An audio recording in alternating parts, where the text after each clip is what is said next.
بسم الله الرحمن الرحیم. الحمد لله و الصلاة و السلام علی رسول الله. اما بعد، خواهر سوال نمودند که به تارک الصلات آیا صله رحم کرده می شود؟ یعنی کسی که نماز نمی خواند تارک الصلات است، بی نماز است، آیا رفت و آمد کردن، دوستی کردن، صله رحم کردن جایز است یا نیست؟ اگر جایز باشد چگونه صله رحم میکنیم؟ به مانند انسان های نمازخوان انسان بی نماز رو هم صله رحم میکنیم یا نه؟ بارک الله فیکی. البته اولا پیش از این که ما صله رحم کردن با انسان بی نماز را بگوییم، اولا حکم انسان بی نماز را انسان باید بداند. قول درست، سخن درست و مذهب صحیح و درست و صواب این است که از قول علما انسان تارک الصلات، انسان بی نماز کافر است، مرتد و مشرک است. بارک الله فیکم. البته در این مسئله دلیل ها از قرآن و از سنت و از اجماع علما و از صحابگان به نهایت زیاد است. ما مختصرا میگوییم الله سبحانه و تعالی در سوره توبه بیان نمود و گفت فقاتلوا المشرکین حیث وجدتموهم وقفوهم واحصروهم واقعدوا لهم كل مرصد فإن تابوا واقاموا الصلاة وآتوا الزكاة فخلوا سبيلهم. یعنی مشرک ها اگر توبه کنند و اگر بعد از توبه نماز خوانند و زکات بدهند، راه آنها را باز کنید، آنها را به قتل نرسانید. یعنی مسلمان شدند، به سبب ایمان آوردن و نماز و زکات مسلمان شدند. و در آیت دیگر الله میگه فإن تابوا واقاموا الصلاة وآتوا الزكاة فاخوانكم في الدين. اگر انسان کافر و مشرک توبه کند، نماز خواند، زکات بدهد، این انسان برادر شما می شود. یعنی انسان همان وقت مسلمان می شود که توبه کند، نماز خواند و زکات بدهد. خیلی که همین سخن را ابن القیم الجوزی در کتاب احکام الصلاة ذکر نمودند. بارک الله فیکم. و این چنین در صحیح رسول اکرم صلی الله علیه وسلم، در سنت صحیح وقتی که نظر میکنیم میبینیم که رسول اکرم صلی الله علیه وسلم گفتند نهیت ان اقتل المصلین. من از جانب الله امر کرده شدم، یعنی نهی کرده شدم که انسان نمازخوان را به قتل رسانم. البته بی نماز را به قتل میرسانید، اما انسان نمازخوان را به قتل رساندن جایز نیست.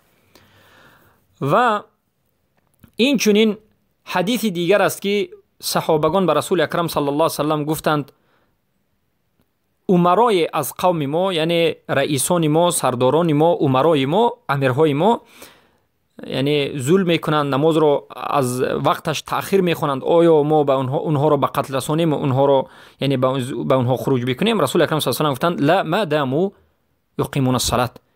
نه، به امیرهایتون هیچ یعنی خروج نکنید در حالتی که اونها چی میکنند؟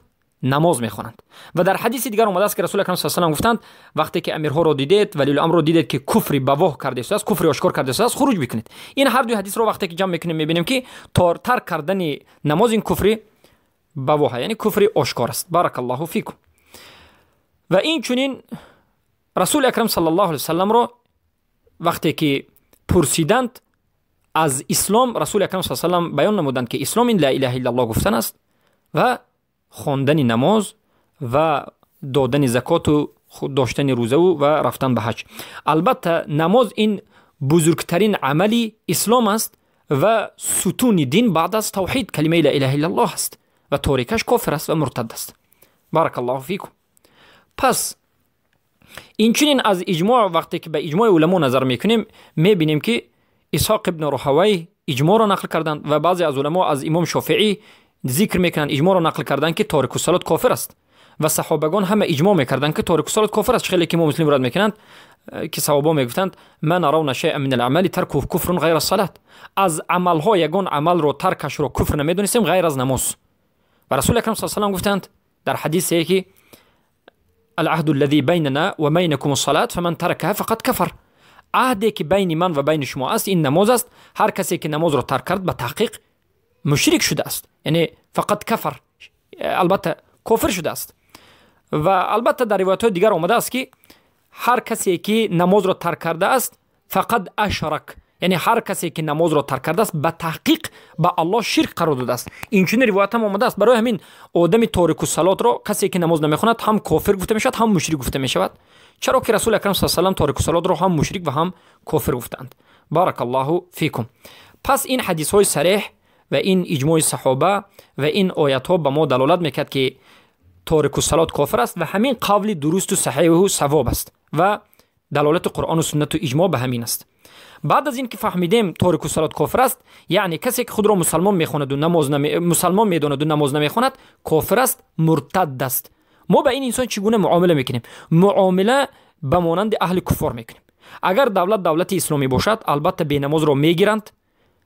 حکومت اسلامی که افسوس که امروز وجود ندارد الا قل و الا من رحم الله، مگرم در جایی که الله رحمتش کرده است، این بی نماز را میگیرند، میبرند، حبس میکنند، در مسئله نماز نصیحتش میکنند، به توبه کردن امر میکنند، میزنند، میکوبند تا اینکه میمیرد، تا مردنش این عمل را انجام میدهد. و بعضی از علما گفتند که تارک الصلات را به توبه کردن دعوت میکنند. اگر توبه کند نور علی نور، اگر توبه نکرد به قتل میرسانند، یعنی میکشند. این البته امری حکومتی اسلامی است، به قتل میرسانند.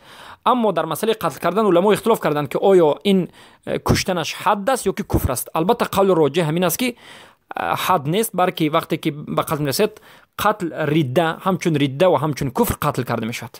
بارک الله فیکم.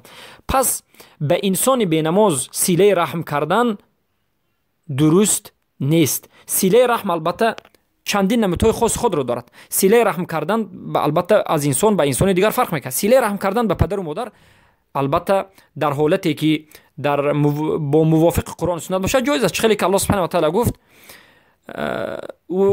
فإن، یعنی پدر و مادر تو اگر تو را جاهدك على ان تشرك بما ليس لك به فلا تطعهما وصاحبهما في الدنيا معروفه. اگر پدر و مادر انسان کافر باشد، مشرک باشد و انسان را امر کند به شرک و کفر، در این حالت اطاعت نمیکند. اما صاحبهما في الدنيا معروفه، با پدر و مادر کافر هم معامله خوب، یعنی با صحبت خوب صحبت میکنید، اما با کفر اونها پیروی نمیکنید، با امرهایی که امرهای مخالف شریعت است اطاعت نمیکنید. یعنی پدر شما، مادر شما، برادر شما و خویش و تبار شما وقتی که بی نماز است چگونه معامله میکنید؟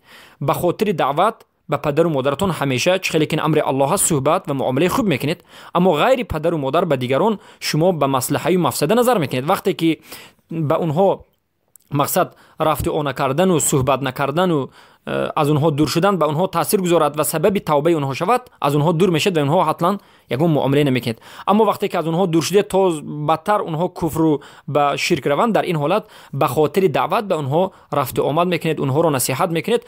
اما صله رحمی که با دوستداری است، با موالات است، با دوستداری قلب است و با عشق و محبت است، این چنین صله رحم با همراهی بینمازان انجام داده نمیشد. یعنی به انسان های بینماز دوستی کردن، اونها رو یعنی دوست داشتن، به قلب اونها رو دوست داشتن، به اونها نشستن و خنده و بازی کردن، دوستی و برادری کردن جایز نیست، برای که اونها چی هستند؟ کافر هستند. بارک الله فیکم.